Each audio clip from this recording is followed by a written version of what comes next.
Welcome back. Uh, as we all have seen on the news, this horrific attack on the former president of the United States. Uh, and it was a terrible, terrible thing that happened. Thank God that he's okay. And it was just a graze wound. I can tell you right off the bat, I know a little bit about weapons. Uh, so the AR-15 approximately has a very good range of 600 yards. And by the time you hear the actual noise of the gun, it's already too late. It travels at the speed of sound.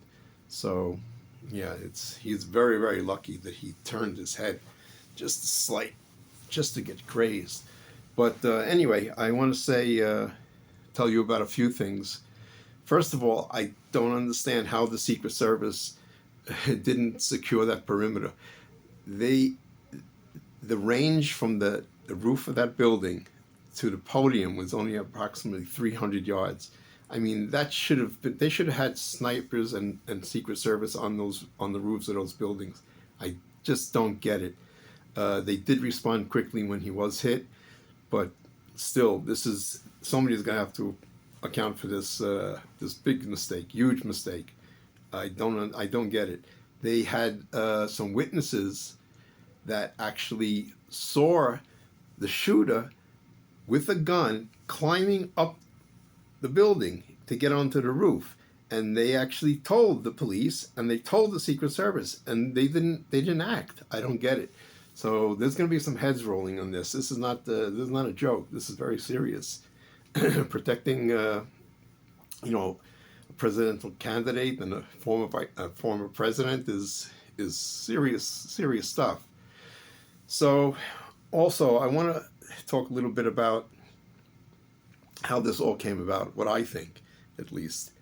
Uh, when President Trump was in office, he actually killed Soleimani, uh, which was the head of one of Iran's top generals.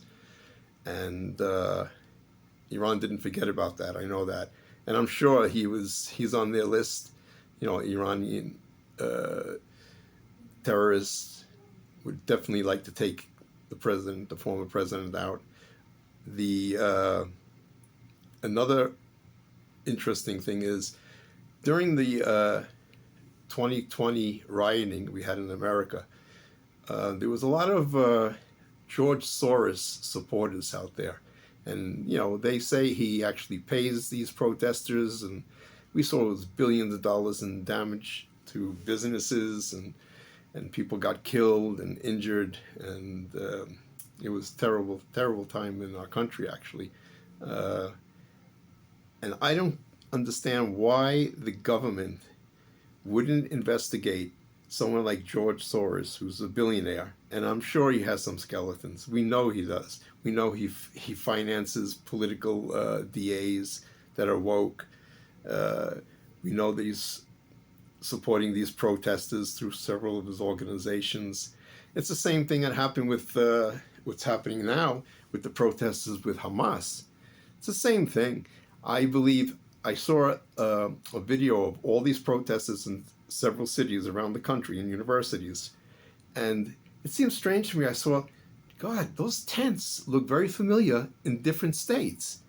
So I think somebody just like is buying these protesters these tents and supplies, and I'm sure it's coming from overseas, and I'm sure it's coming from within this country.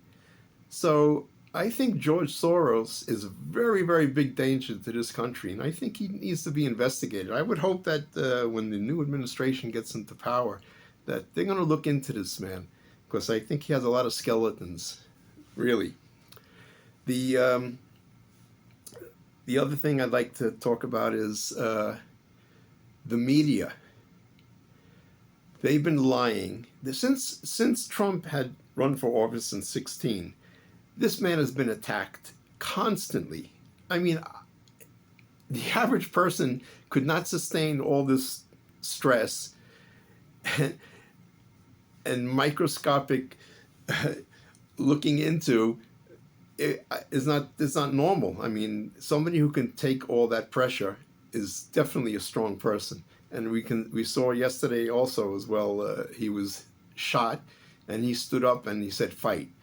Uh, and I get it, and I think a lot of people in this country get it too.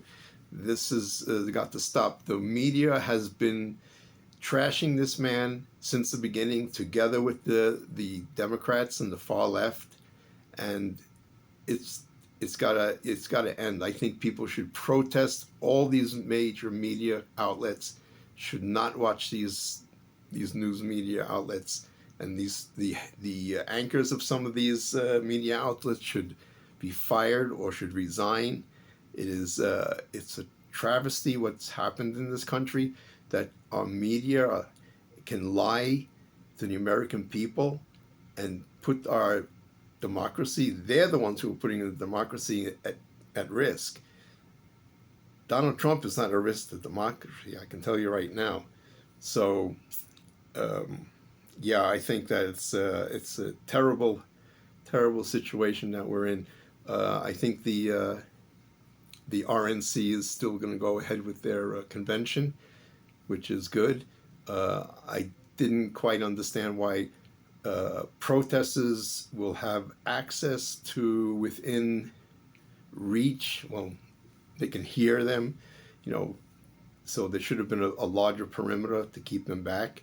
I'm sure there's going to be some pro-Republican protesters as well, and I think it's going to be, I don't know.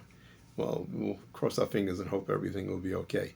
But yeah, the media is definitely to blame. They're actually, them and the Democrats and the left have created domestic terrorists. And this is what a domestic terrorist does. This man that they shot, he had a van. I understand there were some explosives in the van as well. So they're creating all this havoc in the country. I don't see, even during the 2020 riots in the country, I didn't see any of the conservative Republicans rioting and destroying property. They hate, the Democrats and the left hate the middle class. They hate small business. They're strictly for the elite and the 1% of this country. And I am sure now they've actually secured that Trump is going to be president for sure. So they don't know what to do. So this is what they've gone down to that level that they're going to be producing terrorists to try to overthrow this country, and it's a shame. But have faith. You know, they hate families, they hate religion, they hate small business, they hate the middle class. You know, these are the principles of morality that everything was built on. This country was family, religion, entrepreneurship, freedom, and they're trying to take it away from us. Slowly, slowly, they're trying to take it away from us. But we're not going to let them succeed. I can promise you. So I'll keep you updated. Hopefully, we'll have some positive news soon. And stay tuned, and I'll see you next time. Thank you.